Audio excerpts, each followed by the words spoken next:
Welcome to the Everyday Magic Podcast. I'm Anya Rock. And I'm Dr. Sophia Trivena. We've been best friends for 25 years, united by the belief that no matter what life throws at us, we can always find the magic. Join us every week as we dive into our most intimate conversations about sex, money, intuition, and building our company, Sofanya, a merger of our names and the best of us. Hi. Hi, Goddess. Welcome back. So excited to be here as always. Oh, so fun. What journey are we going on today? We just never know until we arrive. Yes. Someone asked me the other day, like, do you have it all planned out? Do you have it all scripted? I was like, do we laugh at even hearing those words?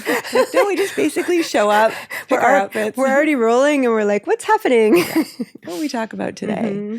I was talking to one of our best friends, a mutual lifelong best friend, the other day, a beautiful catch up. And she's following us and following the podcast. And she said, I'm so excited for both of you. And what is Sofanya? And I had this aha moment like, oh, right. There's still so much more to share. I feel like we've just been on this beautiful journey of sharing us and our friendship and the seeds of the beginning of this company. And now as we're getting closer to launching a product. Yes. And just reminded me that maybe everyone doesn't know yet what Sofanya is. And so I thought we could share. Yep. I think that'd be absolutely lovely. I mean, when I meet someone and they're like, what are you doing? I'm like, my best friend and I are building a business together. We have penthouses in the same building. We rented a third one for our podcast studio, and that's our office. And we've been angel hacking these, products for the last 8 years. They're like, what? That is the best life imaginable. And sometimes they say you're lucky. And I'm like, we have worked so hard to be in a position to do this and to actually build the dream exactly what we want. And there's, almost a decade of research behind that created the products. And then there's more than that in our building our business and our entrepreneurship leadership, and you really savvy in marketing, me in product development. All of these pieces have been going for about 20 years. So I don't know. Yeah. Actually, let's be honest, 30 years, right? So how far back do we want to go to share, what brought us here? Or do we just want to talk about like what they're actually going to experience when they experience Sofanya? Which one would you want to go down? I mean, I did say to her, as I was explaining, I'm like, well, I told her about the products and the angel biohacking. And I think what's beautiful is each of us realizing as we were being guided to do this together that we both said, oh, this is why everything I've done has led me to this moment. Yes. Which I think one can only experience in the wisdom of living. Yes. And to say, oh, that's why I was in sales and marketing with that company. That's why I was building that leadership muscle. That's why I was so immersed in the marketplace to understand wellness and nutrition and beauty.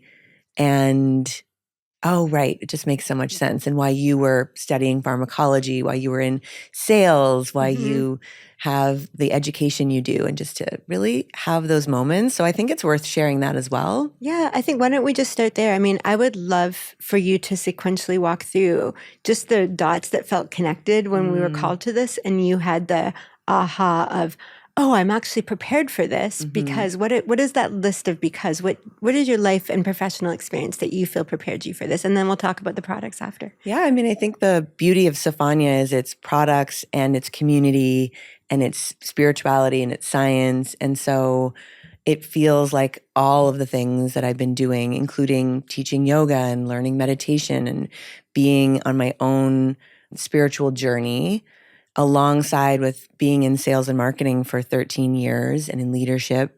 In the beauty and wellness industry. I would go way specific in your, I mean, you really have experience selling beauty, skincare and nutrition and building teams and really dialed into when you're in it long enough and you've been doing it year over year, you start to see the market trend and you start to see how, things are marketed around the seasons and the changes in the marketplace reflected in social media and in the company pivots to change like, oh, this is, things went online. And so the company had to start changing how it was marketing and how it's teaching its people how to market to their communities. And so I didn't even realize like how immersed I was in that world until we started this journey. And I was like, oh, wait, I know that. Oh, we're going to have a protein shake? Well, this is how we should market it. Yes. This is how we launch it, right? This is what makes sense. This is what the market sort of will respond to, things like the new year. And in January, everyone's kind of thinking about health goals, and what a perfect time to come out with something that's aligned with those goals and is going to support people in their new year, I don't love resolutions, but new year affirmations and activations for the coming year. And I was like, oh, right. Wait, I know that in a way that you didn't. So that was definitely one. I think I'm much more of a consumer too. I just have an eye on what's happening. And because I've been an entrepreneur and studying marketing from that lens in terms of how to use social media, how consumers and clients are responding, I can, not necessarily that I have it exactly for product, because there are nuances and differences, but I realize that I have an eye for that and the experience. And I also have an incredible network, because I have been networking and in masterminds and in entrepreneurial groups of women and of the best. And so as we are bringing in the people that we need to surround ourselves with who have the expertise, I am recognizing like, oh, that's why I'm connected to those people. I love this. Yeah. I love this. Thank you for sharing. Yeah. And thanks for all your genius and wisdom and for bringing it full force with us. I mean, I'm in awe of your genius all the time. And just to reflect a few additional things, we were told by the angels, like the angels literally said, a huge value you have for our team, for our company, is that you can put yourself in the heart and soul and needs and experience of the person that we would love to engage with, Sofanya. Like you can literally tap in intuitively from your experience and from your intuition to be like, nope, I wouldn't want to hold a bottle like that. No, I don't want to see those colors when I use that kind of product. Right. Like the amount of nuance you have, and how whenever I check in on it intuitively, I go, yep, she's right. Yep, she's right. Yep, she's right.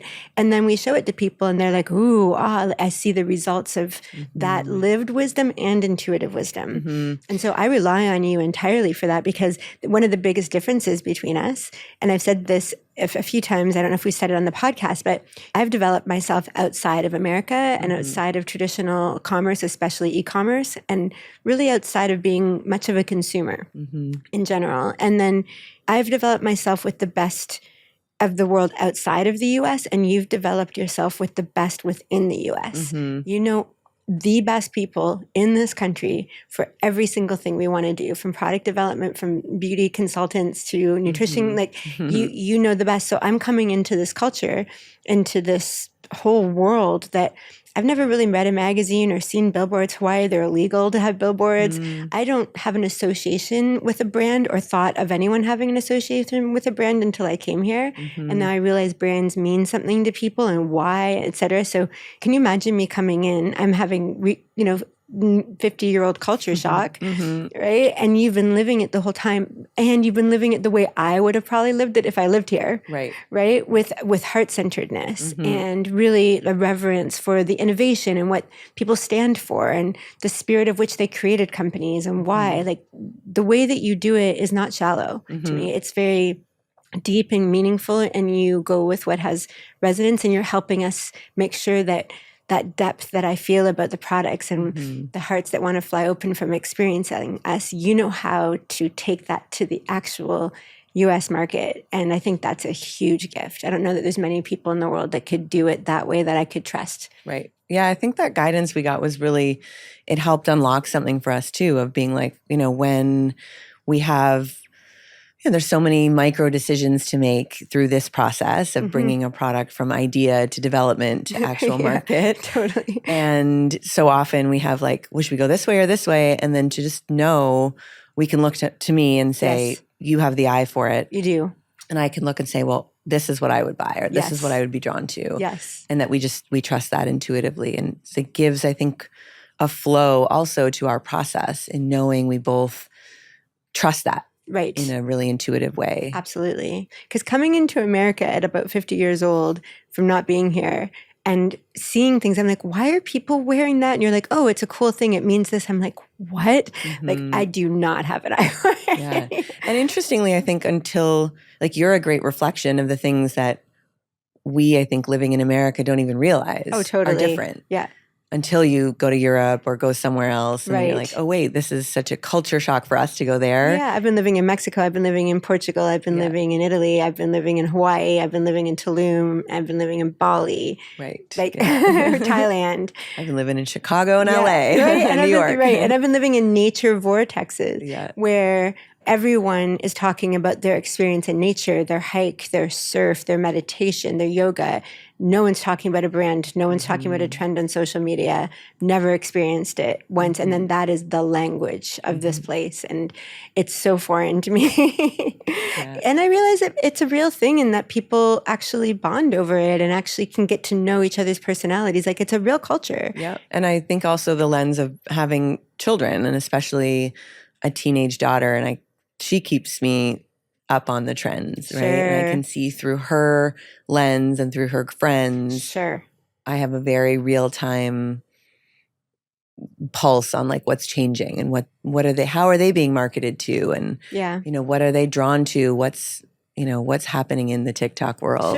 Sure. Which I think is lovely, right? I love that I get to be kept in the loop of what's changing, what's relevant through the younger generation. I am so glad you think it's lovely. I couldn't be less interested. I'm so glad because it is the language of communication, is the culture of this place. And I'm way more interested in reading physics before I go to bed and looking up the science of each and every ingredient from a new way that comes to me in an intuitive moment. Oh, I wonder if it does this. I saw that like this person's skin cleared this way after they used our oil. Why? And going down that rabbit hole, I would be distracted if I needed to be following trends everyone else is paying attention. I'm kind of paying attention to what no one wants to pay attention to. Well, that's why we complement each other so well. We perfectly complement each other, And I really rely on you for all of that. And it leaves me free to do the parts I want to do, which are the spreadsheets and the science and the intuitive, and conversations with the angels. And what are your pieces that you look back and have that same moment of, oh, I can see how that's all together? I mean, some of it's more obvious, but I think there are some really interesting moments in life that brought you to this. Tap in to try to give like the arc with the highlights. I mean, I started off wanting to be a doctor in high school. All I ever knew is I could feel when people were not well, and I could feel what to do about it. I could see shadows where they had a hurt, and I could use my hands and move that shadow and the hurt would go away. So I was like, oh, I'll be a doctor. So just because I could feel like, oh, you really need to release this feeling. If you talked about it, you wouldn't have that shadow over your stomach. And then they would talk about it and the shadow would go away. And I was like, yeah, I'll be a doctor. And then I actually got to pre-med and I was like, what is this? I got my super high grades and got in. And then I just looked around and I was like, this is not what I heal. This is not healing to me. So I did it for a little while. And then I was like, this isn't healing to me. This is so hardcore microscience, and it felt like it wasn't applied to the healing at the level I wanted to do it. And I knew that was not going to, and everyone I talked to was not interested in what I was talking about. They're like, what are you even talking about? So I loved the first year of learning everything I could, and then I transferred into engineering. Because if I'm like, I'm going to learn how everything works, I want to learn how the basic energy under everything works. Like that's where chemistry was interesting to me. I'm like, what's going on at the very, very basic energy level? Because that's what I felt I was doing, is moving energy. I feel like everything was energy and vibration. Why are we talking about anything else? And mechanical engineering is literally just looking at vibration and energy in every form imaginable. So I went down that journey and I was riveted the whole time. And then I was hired into IBM as a process design engineer. I designed engineering processes to build computers.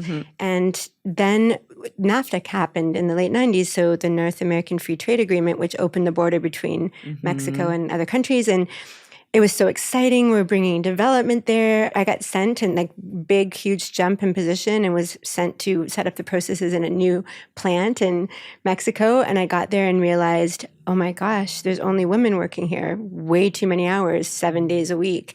And the engineers, there's only 2 of them doing the job of like a dozen engineers, and their bloodshot eyes and their skin is sagging. And I asked everyone, started as much questions as I could, and I found out only women were hired because they're more docile.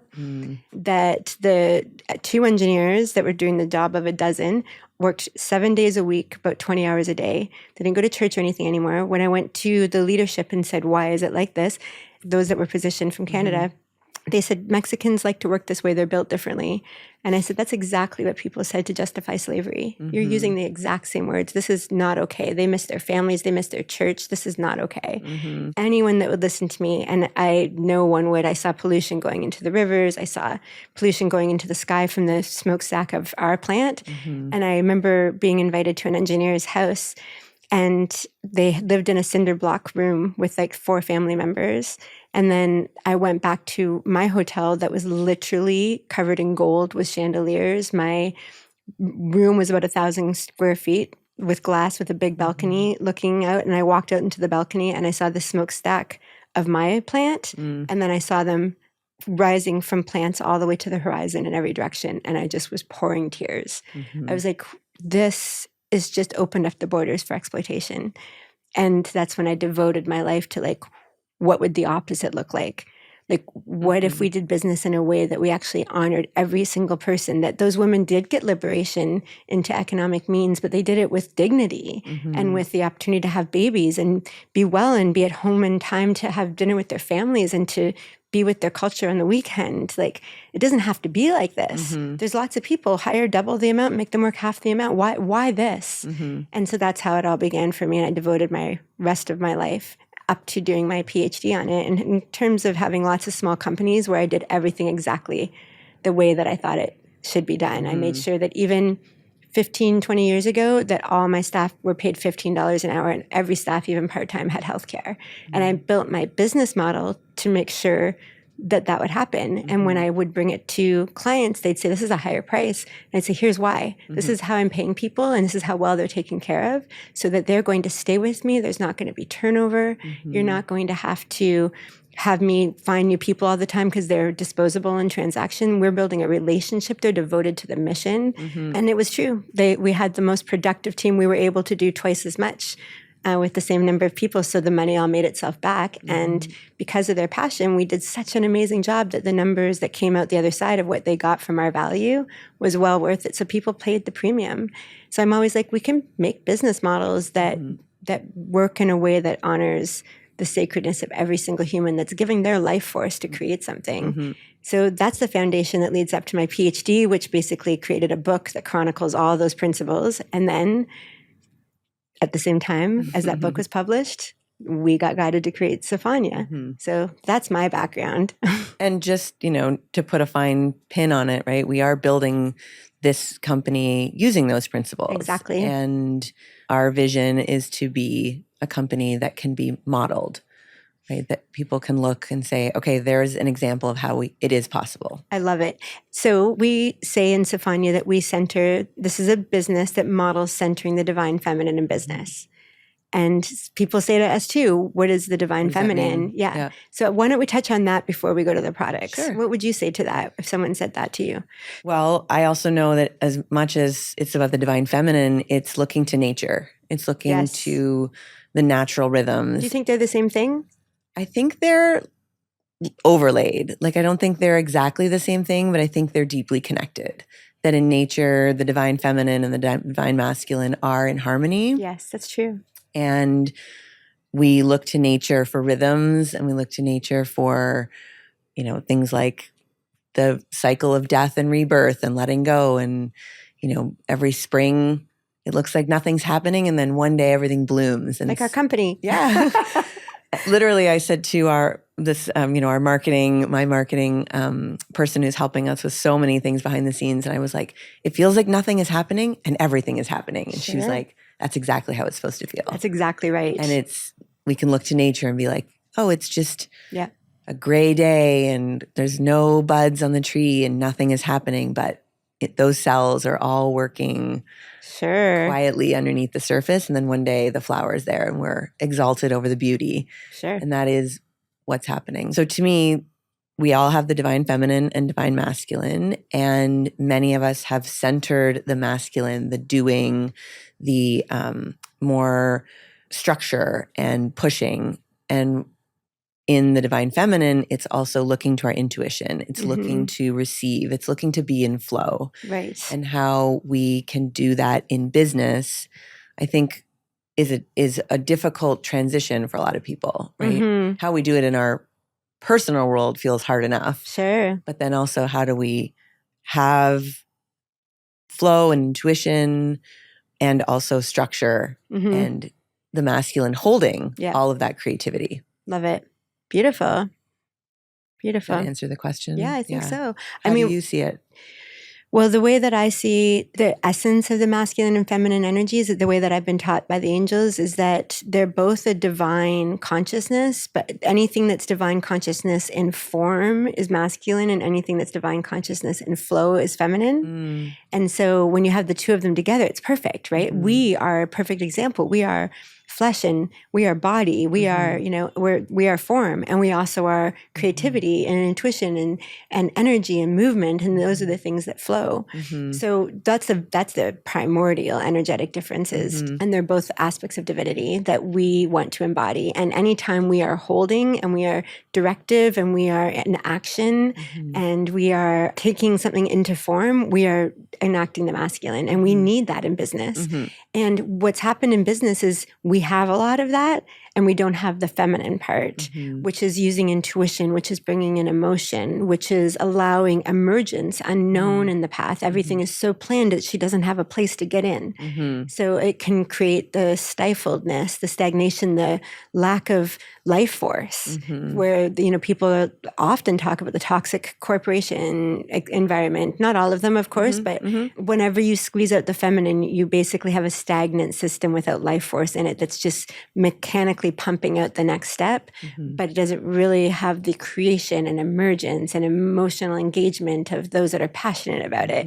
And whenever you have those things included, then you have both. And I never feel like the feminine should overshadow the masculine, nor vice versa. It's the reason we center the feminine is because she's been so left out that if we don't center her, she's never going to get to the harmony of having both of them together. So it's almost like we need to focus on her just to bring back the harmony, not to have her overshadow the masculine, to come together. So that we do this in our day-to-day. So we use intellect and intuition. That's one of our pillars. Let's give an example. I think it'd be fun to you think of something recently that was... Yes. I mean, with the recent change in the tariffs, we were going to do packaging from China, which I was always sick about. And that we had to really use our intuition and find out if we should even do that. But really, the only way I was willing to do it is that if we can create enough volume, we can actually go to that factory and try to make the conditions better with what I know about manufacturing. And I was like, the only way I'll do this is if one day I can go to that factory and say, look, we buy a billion things from you. We will move our money if you don't let us come in and change the practices if they're not great. That was what I told myself is the only way I can do this. Let me just star too. Another part of the process that you have is understanding manufacturing and plants and how they work. Yeah, very much so. Right? So even though we are not set up that you are in charge of all those things, because even though you can do it, you've also recognized in leadership that doesn't mean you have to. But you know exactly who to hire, and you know that you speak the language. I can manage the process with someone else who's the director for me of that process. Gives me great peace. Oh, I can imagine. I can imagine. It's so unknown to me. Totally. And I think it's I'm in a mastermind with 40 other entrepreneurs that are leading beauty and wellness creations in this country. And 90% of them are hand making it themselves because they just don't understand that. And they're like, we don't want to scale too much because how are we going to do all that production? I feel tired thinking about it. And we're setting ourselves up that if we got an order of 10,000, we could fill it in 3 weeks. So that's a quick turnaround. I know what to look for turnarounds. I know how to look at each of the components and how they work together. I was also a quality engineer, so I managed and watched all the data, and I could instantly see when there's a problem, go to the line, know how to fix it, know how to take it to which lab, how to test if it's organic or inorganic. I figured out once that all of the defects coming off a line were actually coming after lunch. And I went and sat with everyone and realized that they would put their gloves down in a certain way and it was getting a contaminant. But most engineers didn't even go to the line to hang out to find out. And everyone sat in their ivory tower away from the line. I was always on the line, hanging out with everyone, having lunch with everyone. And I was like, this is what's happening. So anyways, I know how to do all that stuff. And I want to head off any problems we could have. So soon as we knew that the tariffs are coming in, I don't want to be bullied by politics into a move I don't want to make. For example, if all of a sudden organic ingredients were triple the price, we would pay it, right? But when the price goes up and makes it really hard to do something that was the least thing I wanted to do of the whole process, which is use a Chinese manufacturer, because I knew that I would have to go and take on changing that at one point to be at peace with myself, then how can we pay a premium for that if there's another option? And there was so much uncertainty, right? Every business, I feel like businesses and consumers are in this place of like, we just don't know what's going to happen. We're not sure. Small businesses are trying to do this dance of like, how is this going to affect? What's the number going to be? There's all this. There's so much uncertainty, right? And so we could actually not have a company because we keep that in the design of it. And it becomes too great of a liability, not just a cost, but a liability of the uncertainty.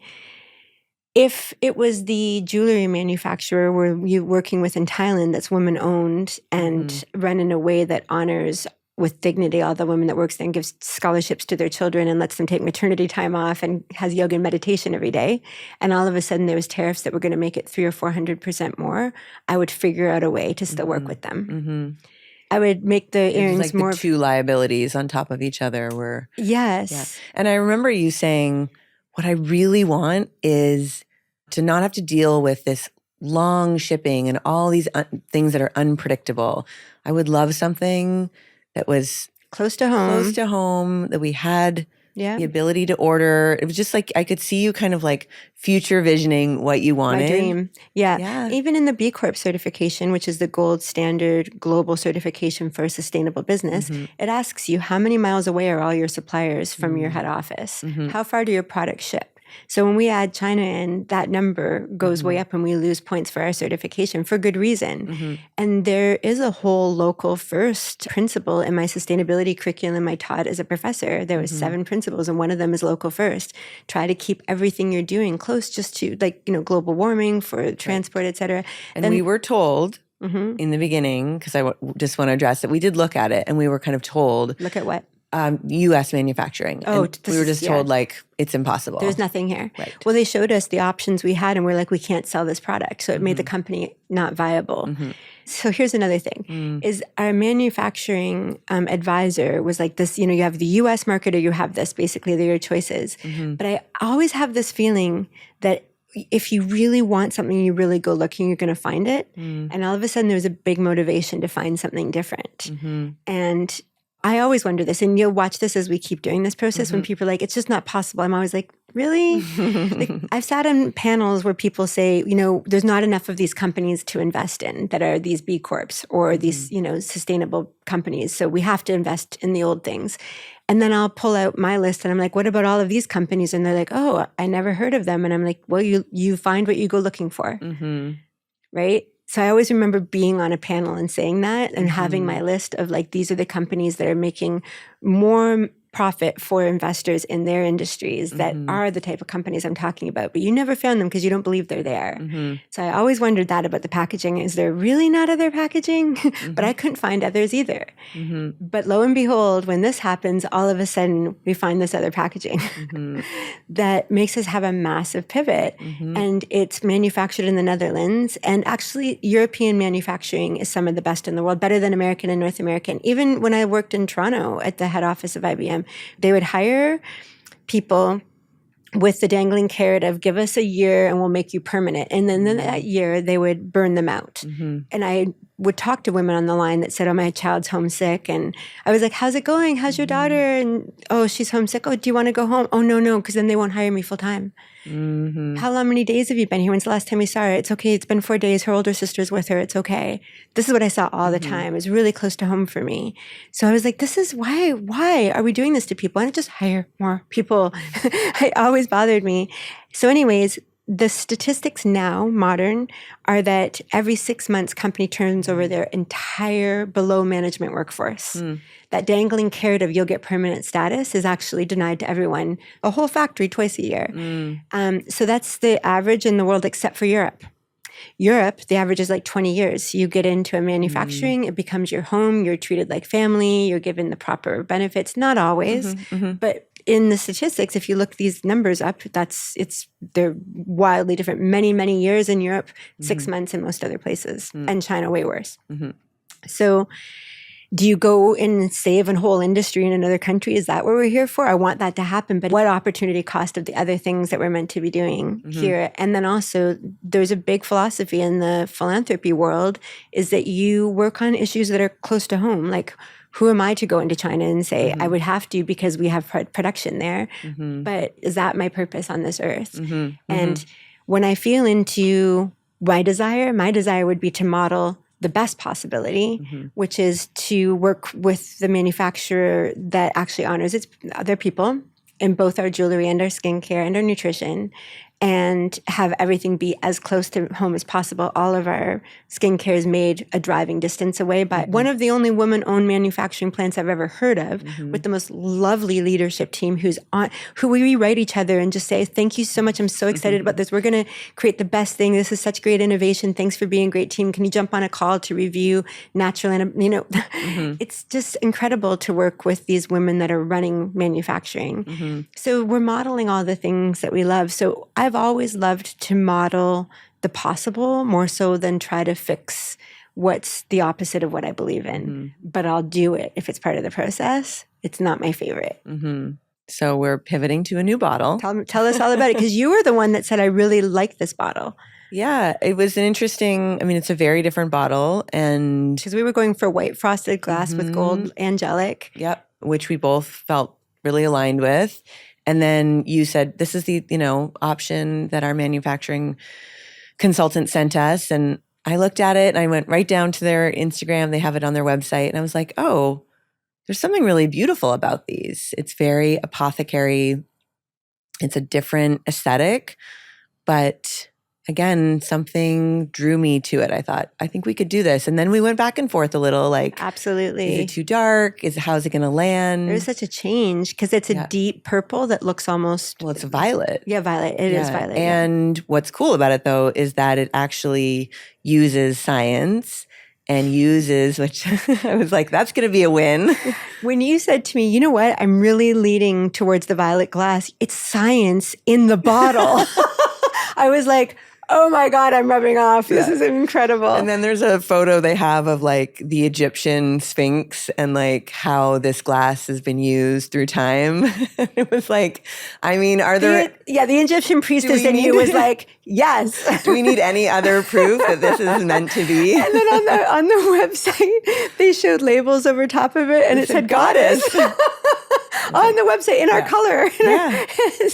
So there was a lot of signs that were like, go this way. And it's way more expensive, but for good reason. There is science in the bottle. So when I went deeper into it, what it's doing, and it's different. So a lot of natural products are using those brown bottles, and they also sometimes use black. They'll sometimes even use dark blue or green, if anyone's ever seen this. And what they're doing is they're filtering out light that doesn't get in and cause bacteria and things, right? What this bottle does that's different than that is it blocks out the type of light, the visible spectrum that would cause bacteria, like something that spoils in the sun, right? But it allows in the non-visible light rays that kills bacteria. So it actually reduces or eliminates the need to have any preservative in there, although we are looking at a natural preservative for the serum.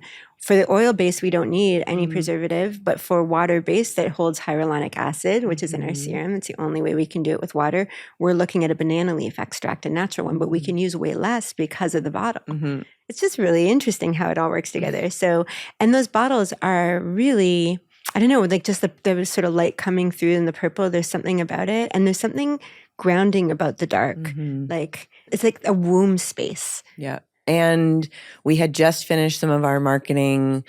We got a beautiful brand story consulting with one of our favorite marketing whizzes. And the idea of an angelic apothecary was brought to us. And instantly both of us said, yeah, this feels really good. And then this apothecary look for a bottle. It came on the scene at the same time. Right. Yes. It was like, oh, this makes so much more sense. Yes. And then we started to kind of look around at other brands. We're like, oh, yeah, that brand is using it. Yes. And this is, again, now from my consumer, I'm looking at it and going, right, and this is how I feel about it. And if I look at my own beauty counter in my bathroom, I'm like, oh yeah, I have 2 of these, and this is a brand I love and I'm really drawn to. And so I would love to see the Sofanya body oil. As in you already had products that were in violet glass? Not violet glass, but dark glass. Dark glass. And so you were getting the aesthetic. Yes. You were getting the aesthetic. That you had given me a tea for Valentine's Day that is in actually the violet glass. Yes. Yes. When I looked at it, and it was so beautiful, and I keep it out on my counter because I think it's so beautiful. I'm like, if I'm willing to put this on my precious counter space to see every single day, that's something. And when I look at it, it's this apothecary feeling. Why do we respond to that? I don't know. I mean, interestingly, I think there's so much light and gold and kind of that aesthetic, and it's very grounding. It's very grounding. It is that womb space. I mean, the amethyst, the violet, right? It's a very feminine, very grounding. I think the apothecary symbolizes healing and wisdom. There's something I feel like when I think apothecary, I think there's women that have been carrying the codes of healing for generations that have created something that is, they're going to look at me. This is what I feel. I feel like I'm in some ancient time, and I walk into some beautiful hidden place in the woods, and there's like an older woman with gray hair, which I have an affinity for. And she looks at me, and I tell her what's going on, thinking no one can help me. I've gone to everyone and no one can help me. And she looks at me and she says, I can help you. Right. And she gives me an apothecary jar. And I go, and like the next day I'm healed. Yes. Yeah. Well, even the teas, right? They're blends of different teas. They all like do something special, right? The teas that you got me are a blend of teas. For sure. So that are medicinal. It's that idea of bringing different energies and different properties of nature into a bottle that delivers an experience, that delivers a transformation, that delivers healing. You know what? It's like the nature is giving the ingredients that are going in the bottle, and the bottle's like the masculine holding that protects it. That makes sure what it needs comes in and what it doesn't need stay out, and holds it safe and secure. Beautiful. I love that. It's a real feminine, masculine harmony bottle. Yeah, I love this. And then another thing that came up at the same time was us talking about, I think on a podcast I was talking about how we approach science and intuition in the production. And then from 3 different directions, people asked me questions about it. I can't remember the details. But I said to you, I'm like, this is coming up in every direction. I think we need to define Sofanya sacred science, like how we approach this. And this is a deep topic for us because we both have so much experience personally, and you more professionally, with natural products versus science-based products like botanicals and all of this, right? And so we've both had the experience where someone said, oh, this is natural, it's really good for you. Just put it on your skin and put it in your hair, and it's the worst thing. And we see everyone else getting the same message and doing the same thing, and their hair is falling out. So we've seen that. And then we've also been like, oh, this is the best thing for you, and it's all science-based, but it's also like, I've had the experience where it's all science-based, and all of a sudden I'm just feeling like I have chemicals on me. Like I feel like I just got out of a hot tub full of too many chemicals, and I'm like, I can't use this stuff. It feels like there's a little bit of a war between, there's greenwashing, and then there's, Well, what's greenwashing? Greenwashing is when a company claims to be natural or green. Sustainable, because that's on trend. Right? Yep. Boy, it wasn't when I started. Yeah, keep going. And then, they're just using that as a sales tactic. They're not it's truly sustainable. Or, the consumer is uneducated. And so, and a lot of times overwhelmed by information. And it's really who do I trust? Why do you say uneducated? Because I feel like the consumer is very educated. I feel like they're really savvy on what they're looking for. More now than 10 years ago. Okay, you would know. I think so, more now. And because things like greenwashing became something, a term that we all go, oh yeah, I know what that is. Well, and people can research it now online. They can go do the research if they want to, right? And that didn't exist before. Yeah, that makes sense. So for us having dabbled in this, I always lean to, so I also have this feeling that nature can do a lot more for us than we realize. And that I don't want to just, because someone said, oh, use this natural thing and it didn't work, to just disregard nature, that quantity, that combination or that lack of combination might not have created a great outcome, but is there some way that nature can do it? So my stance is let's do everything that nature can do and then make sure that we add the things from science that only science can do to make sure that we have the best of both worlds. It's probably a little bit like the masculine and the feminine. Fair. Science and nature together probably have the best outcome rather than it being one or the other. Right. But if they're in harmony, if science can support or science can enhance nature or nature can enhance the science, isn't that the best outcome? I believe so, right. So it's this dance between intellect and intuition again. So the intellect will say, I can pinpoint that I have a problem on my skin.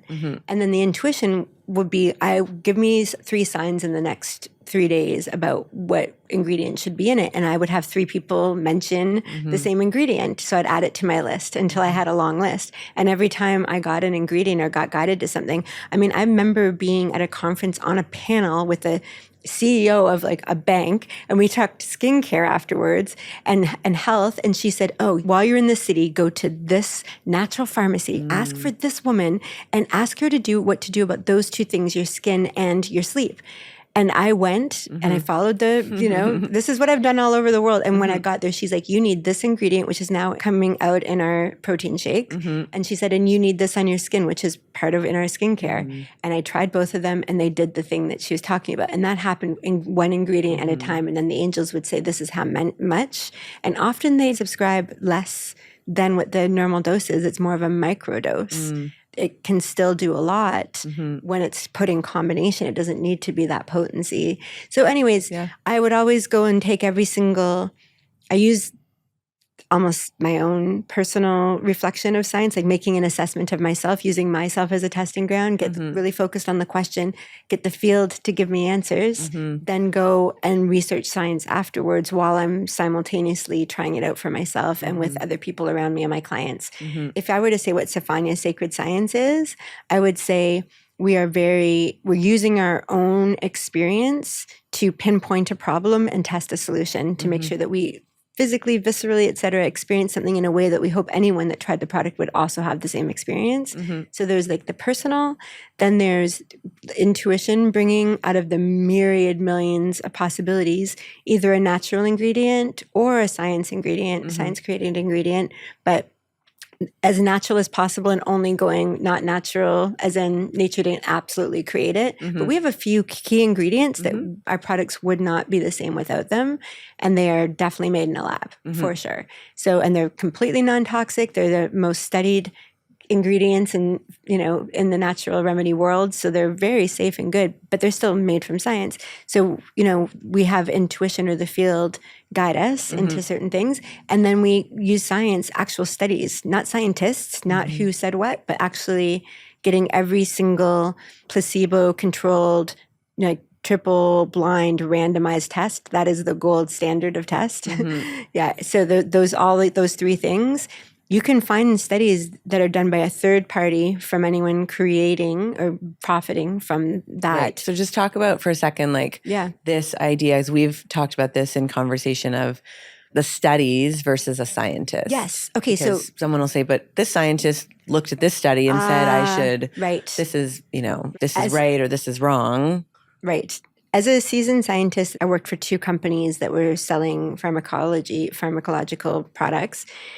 And I've been an executive coach to many people in those industries at high levels. And I know all too well how much money gets exchanged for scientists to say what the product needs them to say. It can be corrupt, like everything. So I really believe the science. And it doesn't mean all of them are. And once you are seasoned, you can kind of tell who's saying what and, but when you look at an actual study, you can look for things. Was it done by a third party that's not paid, that is not going to financially benefit from the outcome of the study, right? So that's a third party. Then the study itself needs to be randomized, triple blind, and placebo controlled. And you can do double blind sometimes, but essentially what randomized means whoever's being tested is randomly selected. So it's not like a special group that's going to skew the outcomes, right? And then if it's, let's say it's a weight loss drug, you don't want to just only have people that exercise 5 times a day. It's right that you want to figure out what your focus, unless you want that drug to be for highly active people. But you couldn't take that result and say everyone will get these results. That would be, that's not so random. So you have to really figure out what you really want. Maybe you want moms that have toddlers, right? And from that big population, you pick a whole bunch of random from there to randomize it so that no one's biased. And then the triple blind, double blind is that no one involved in the study knows what they're getting. And the placebo controlled means that they might be getting a placebo and they might be getting the real thing. So not the person giving out the pill, not the person taking the pill, not the person gathering the data, only the analyst. So there's really specific rigor. That's a rigorous scientific study. And you can look for those studies, but the better thing I've always loved is meta-studies. A meta-study will say we looked for every single study that has those qualities. That was third party, RB, all of those things I said, right? And we looked at 500 studies that have that rigor. And here's what they all agree. You pulled the data from all of those. In a meta study, they're taking all those studies and pulling data that you can then... Right. So let's say this is what you do in your this is what I do while you're scrolling social and consuming things or whatever you do, or listening to your daughter and them talk about their favorite Sephora brands. I am sitting there looking at these types of studies, and every ingredient, every product we have, I've looked at every single study found on the major scholastic sites that I still have access to from having a PhD, so I can go in and read.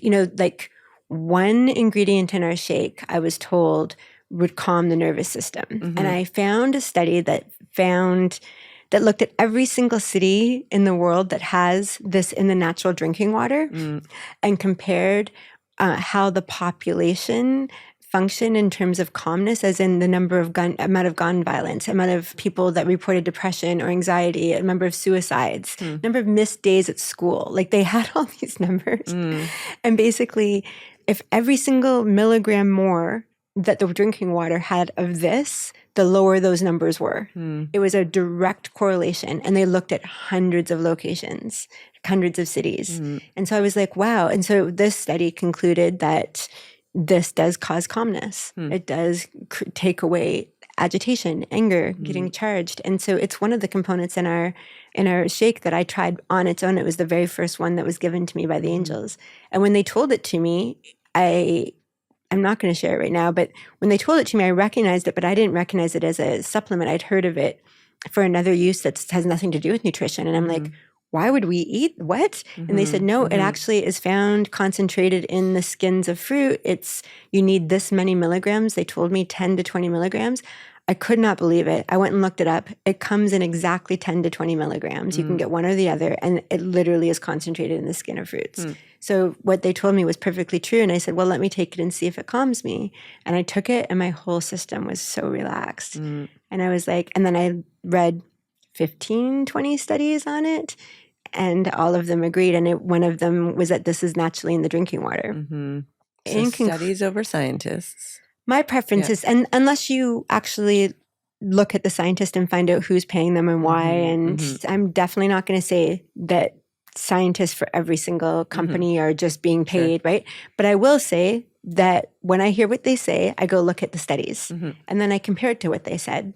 And if what they said in the studies that I read match up, then they start to earn my respect. Like all of us, right? All of us are trying to find what's real in this world. Who's telling the truth? And so I'm not going to dismiss a scientist because they're paid for by this company, but I'm going to read what they tell me, see that it benefits their product, and then go read the actual study. And if I see a discrepancy, I lose trust for that scientist and that company and that product. But when they're aligned, I gain that. And I want to be a company, of course, that gains trust by people. Even maybe this is why I'm always like, can we just post the studies on our website? Can I just share the key studies or the meta-analysis that made me confident of this? What do you think about all of this as like not being like, this is my world and has been for 30 years, right? 40 years, even my whole life. I was a born scientist. Like my dad and I agree, like I was doing little scientific experiments when I was 7, 10, 15, always. So this is my world. But for me, like, is this interesting what I'm talking about? Like, if you were listening to this, would you be interested in everything I just said? Yeah, I mean, I think it's relevant not only to the products we use, but I think in the world right now, I think about things like menopause and hormone therapy, and there's so many places in the world in politics right now, like of science and pseudoscience and spiritual and what's real. And I think that, we could talk about like menopause and HRT, hormone replacement therapy. Like there's so many voices of it's good, it's bad, it's not. And so where do you look? And as a consumer, who do I trust? And so even just knowing like, okay, how do I give credibility to someone who's sharing the studies, or do I don't probably have the expertise to go read the studies myself. Right. But understanding a little bit more deeply. So I do think it's relevant. Maybe not everybody is diving so deep into each ingredient, but I think it affects us in a lot of other places. Right. And I think it's just a very alive conversation right now about science. Sure. Vaccines, not vaccines. Right. Conspiracy theories, not science. Absolutely. It's everywhere. Yeah, there's rabbit holes that go down in every direction. Yeah. And this is the interesting thing too. I think a lot of the benefits of our products, there's no science that could measure it quite yet. Right. And in the history of science, oh my goodness, like intuition almost always comes first. Like Faraday, who actually envisioned the electromagnetic lines that ultimately led us to electricity, which underlies our whole world, he saw them first. And he was like, didn't have the same means and money and access to education as others around him. But he saw this and felt what it meant so strongly that this other scientist, Maxwell, who was wealthy and educated and had those means, said, let me try to start putting equations to that, and then found the equations, but they couldn't measure, or they had this notion and these equations that worked, but they couldn't actually do any studies until later on down the road. There's lots of theory that scientists know, but it will be 20, 30, 100 years later that they can actually test it. But the math is telling them it's workable, but they don't know how to do it until technology evolves. So right now, in our skincare, the placebo effect is very real. It's so real, it's in every single scientific experiment. So talk about also, similarly, right? Someone can say, oh, that's not going to work. And then someone can have a real experience of like, we'll go back to women's health because that's kind of on my mind and in my premenopausal journey of like, how do you say to a woman, who says, you know what, I tried something and everyone said it was not real, but I feel better. It really works. Yeah. Right? Yeah. And there's a lot of science that hasn't proven or been interested in exploring something that could work for a woman in that way, right? And is that the placebo effect? So the placebo effect is specifically the benefit someone experiences from belief alone.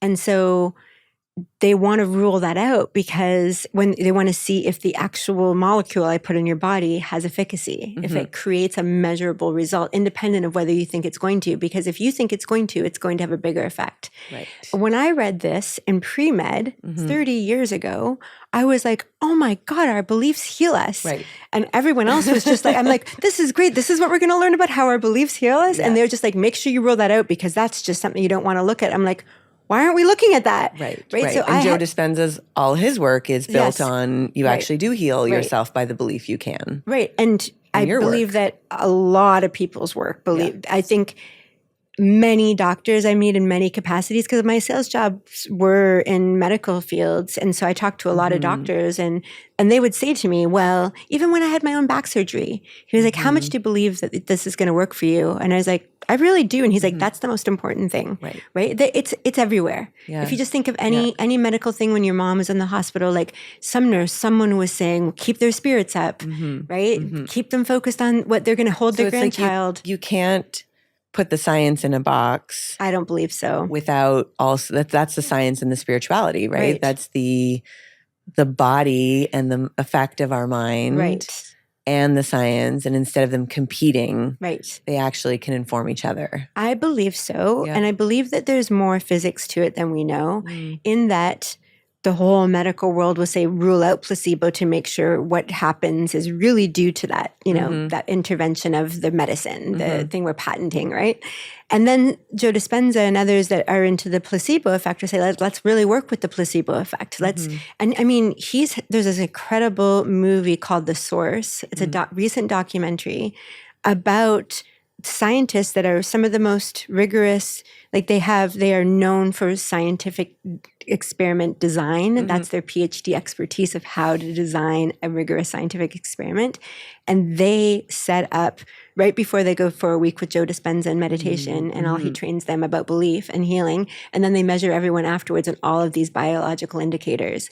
And they're measuring people healing themselves, cancer, like actual wounds, like arms that could never move. I mean, they're really measuring, but they're actually then going into at the cellular level and finding out what's happening, what's regenerating, what's now talking to each other that wasn't before. And they're proving a whole bunch of things. So that documentary is like the placebo effect with the best science that I've ever seen describing how it is actually measurably working. I have another world that I've always been passionate about, is I really believe in the two of them. So you can isolate one or the other, and they're both going to have their own power. But I believe when you put them together, they're working together. As in, I always believe when you bring two things together, especially that are complementary, they create a third thing. Like when a woman and a man create a child. When you bring the masculine and feminine intellect and intuition, you create a powerful third outcome. Two best friends build a company. Well, let's just go down that rabbit hole. One that's lived in America and one that hasn't. One that's into marketing and one that's into manufacturing. Right? So you could do something a lot on your own. I could do a lot on my own. But there really is a third thing that gets created. It's a life force that I believe creation energy can come through when two are together, putting their energy together. So I think that there is a vibrational level reality of that actual molecule medicine that's patented, and my belief is better than just placebo and better than just that molecule, that they are going to work together, that my vibrations are going to magnify their vibrations and vice versa to get an even better effect. So I'm always interested in measuring both. Like I would love to do, our products in that way where we don't rule out the placebo. I would hold that as a standard. Yeah, and I would love to do the way it's traditionally done with the, everything I described. I can keep repeating all those words, but and we could do it with the placebo included, and I wonder if it's even more powerful. It could be almost cool to do just placebo, just ingredients, ruling out the others, and then the third, and see if my theory is right. I've always wanted to find out, but I have that theory, much like many scientists in history, like electricity. It feels like that feels right to me. There's no equations I have for it, but we could definitely do all three studies. Let's just make a lot of money so I can do science. Okay, fun. Sacred Sofanya. Right. So science. What would you say that sacred Sofanya science? Yes. What are the pillars of that? Personal experience, rigorous scientific backing, and intuitively informed. The personal experience pinpoints the problem, and most people go to the mind and go to the research, but instead go to the field and get informed from beyond the mind of what ingredients and what mix of ingredients from the best of nature and the best of science to work together in a really clean way. And then go back to science. That would be. That's really the arc of our formulations. So. And then go back to personal experience. So it's like personal experience, angels, intuition, signs, things that cross your path, knowings, science backing. Believe it.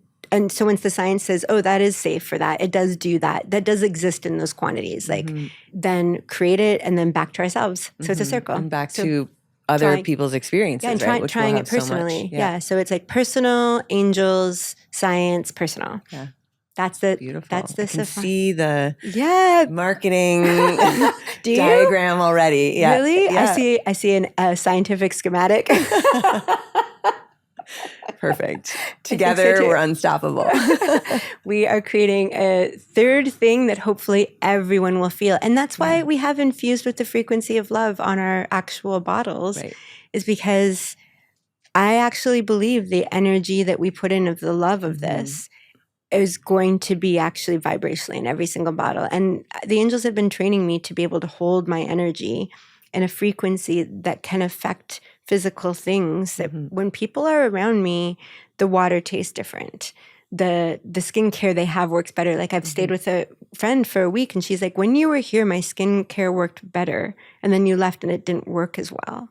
And so the angels were like, that's real. Start putting your energy into every single bottle. I'm like, well, how can I do that for millions of people? They're like, you can. Because in the quantum world, there's no time and space.